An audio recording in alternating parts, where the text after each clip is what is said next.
What is up, Earth's mightiest subscribers? It's Ernie, Blerd without fear. Welcome back to the channel. Alright, today's video, we're going to be talking a little bit about Eternals number 9 by Kieran Gillen, Assad Ribic, and Gui Villanova. But more importantly, we're also going to be talking about the war between the Avengers and Eternals, known as Judgment Day, and why the Eternals have beef with the Avengers. We're going to talk about all that and more right now, but first, if you want to see more awesome videos like this one, hit that subscribe button. I post multiple videos throughout the week, plus live stream the Blerd Cave every Saturday at 1 p.m. Eastern, 10 a.m. Pacific. So hit that bell button, that way you don't miss anything. Also, if you enjoy the video, Hulk smash that like button. Now that that's out of the way, let's talk about why the Eternals are about to go to war with the Avengers. You can't see me, you Stevie, wondering how I reach more evolutions than Evie and make it look easy. One of the things that came out over the last couple of weeks, we got to learn more about the upcoming Marvel event, Judgment Day. This is a major thing that's going to be going down where probably the biggest key thing that people took away from it was we were going to see a battle between the Eternals and the Avengers. Now, let's go ahead and get this out of the way. Typically, when they do this whole Avengers versus this team or X-Men versus this team, Eternals versus this team, typically it doesn't really mean that the team is always going to beat each other's throats for the whole story arc. Sometimes it doesn't even mean that the characters will even battle one another, but in this case it actually seems like there's gonna be some hands getting thrown between the Avengers and the Eternals. And this became incredibly evident to us over the course of not only Jason Aaron's Avengers run, but also in one of Kieran Gillen's one-shots for the Eternals, Eternals Celestia number 1.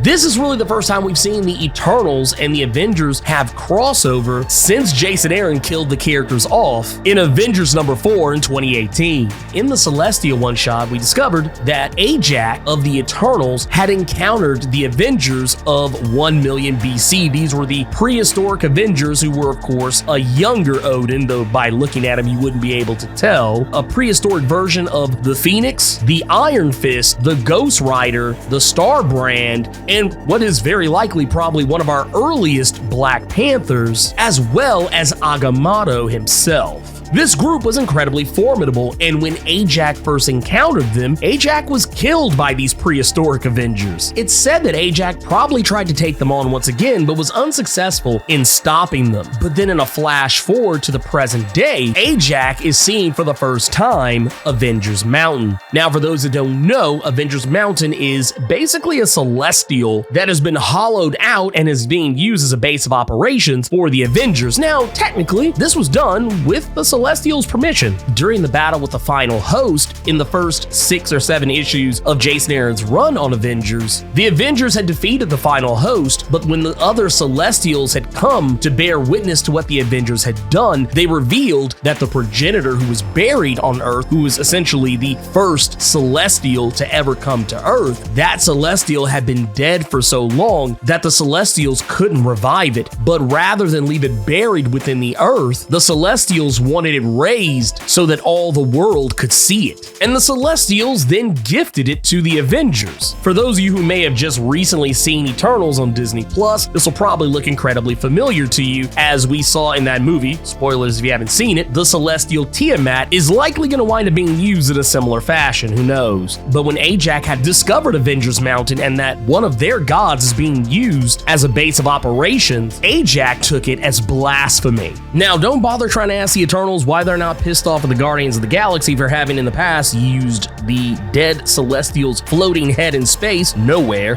as a base of operations, but that's probably because the Eternals have never heard of the Guardians of the Galaxy. Regardless of whether Ajax wants to believe the truth or not, Ajax is upset because when she confronts Ghost Rider reveals that the Celestials, the Eternals' gods, gave this to them and that it was theirs to do with as they wished, and that they're using it in the fashion that the Celestials deemed that it should be used as a beacon at the top of the world, that it helped forge a beacon of hope and of wonders and of life. Ajax finally realizes that Ghost Rider is telling the truth. However, what Ajax also realizes is that Ajax can no longer communicate with the Celestials. Now, for those who are not familiar, or if you haven't watched my video about the Eternal Ajax, Ajax is the speaker of the Eternals, the one who communicates with the Celestials so that they know what they need to do and when when they need to do it. Ajax is upset with the fact that the Celestials are speaking to these, quotey fingers, lowly Avengers,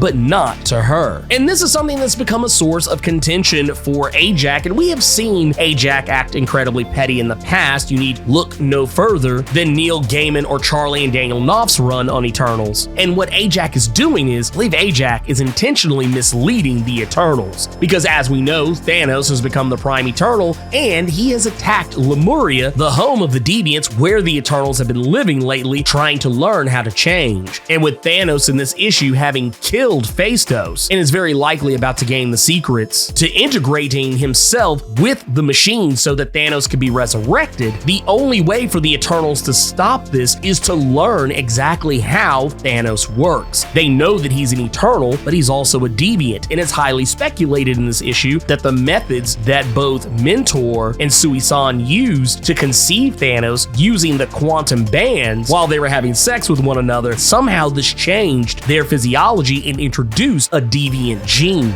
And if anyone would be able to answer these questions for them, it would be another Celestial. And Ajax is going to try and point the Eternals in the direction of Avengers Mountain, which is very likely going to lead to one big battle. Because, superheroes can never, regardless of the fact that they're on the same side, they can never 100% get along. But that is why all this is happening, and why over the course of the next few issues we'll be seeing this play out, and likely in an even grander scale as the months go on. But anyways, let me know what you thought about Eternals number 9, and are you excited for the Avengers versus the Eternals? Keep it plus ultra and sound off in the comments.